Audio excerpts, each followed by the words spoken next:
Even the best script from Hollywood could not have come up with this tale of an extraordinary voyage against the odds.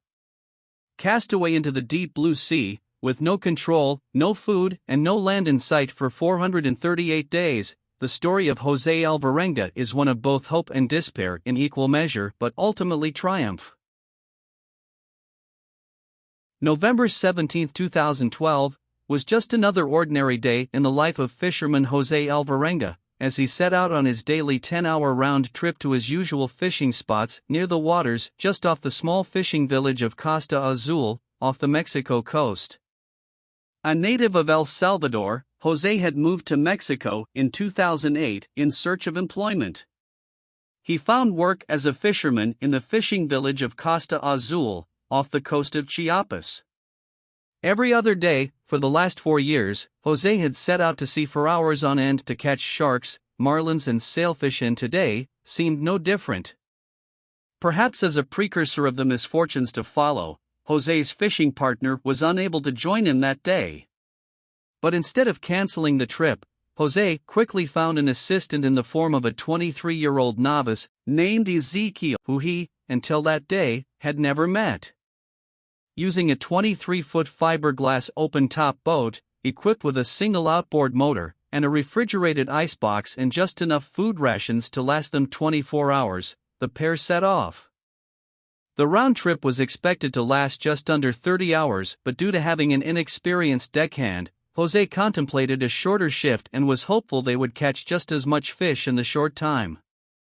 The weather was fine and they made good progress, hauling a sizable catch within the time they had anticipated. They had reportedly caught more than 500 kilograms of fish and were ready to set sail back for the shore when suddenly a storm swept past the area they were located. The storm lasted 5 days, and in a desperate bid to make the boat controllable, the pair dumped their entire catch overboard. Unfortunately for them, the violent rocking of the boat due to the storm also sent most of their fishing gear and equipment overboard. But perhaps most critical was the damage to the outboard motor.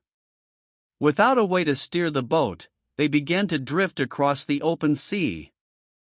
José managed to make an SOS call using the two-way radio to his boss before the batteries died.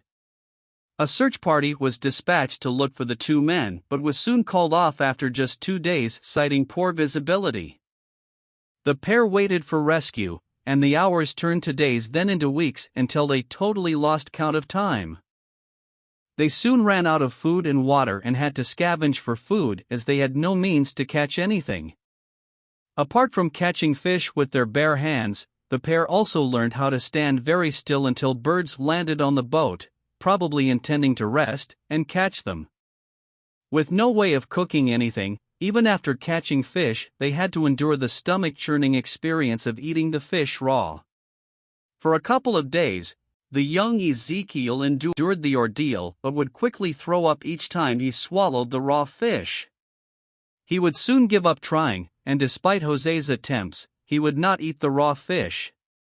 Ezekiel would slowly starve to death just 4 months into the ordeal. José had promised Ezekiel that he would not eat him if he died, so José kept the corpse aboard the boat for days after his death. But José would soon start to fear that he was losing his mind as he kept talking to the corpse, so he threw Ezekiel's body overboard 6 days after his death. By now José had drifted way out beyond the reach of local boats, and was passing shipping lanes where he would occasionally catch glimpses of container vessels in the distance. All his attempts at drawing their attention proved futile, as his boat would have been the size of a grain of sand in the vast emptiness of the deep sea. Hope would quickly turn to despair as more container ships would emerge on the horizon and disappear just as quickly without any sign of anyone noticing him. José would endure 10 more months of drifting in solitude, with only the splashing of the water to break the silence of the sea. Occasionally he would be awakened by the knocking sound of a sea turtle against the boat's sides. This would provide him with an easy catch and meat supply for a few days. José's only source of fresh drinking water was the occasional rainfall that would sweep across the sea. But for a period of more than 3 months, no rain fell and he had to resort to drinking turtle blood for survival, and at some point he drank his own urine just to keep hydrated. On January 30, 2014, Jose woke to the sight of land on the horizon. Unsure of his location, but nonetheless glad to see land, Jose ditched the boat and swam for the coast. Looking disheveled and almost naked, Jose stumbled onto a property by the beach to seek for help. Jose had miraculously survived the open sea and made it to the Marshall Islands, a distance of over 10,000 kilometers from where he had set off. Miraculously, Jose was in a relatively good condition considering what he had undergone. Apart from a low blood pressure due to dehydration, he was cleared of any major issues. His ordeal had finally come to an end, and would soon be reunited with his family.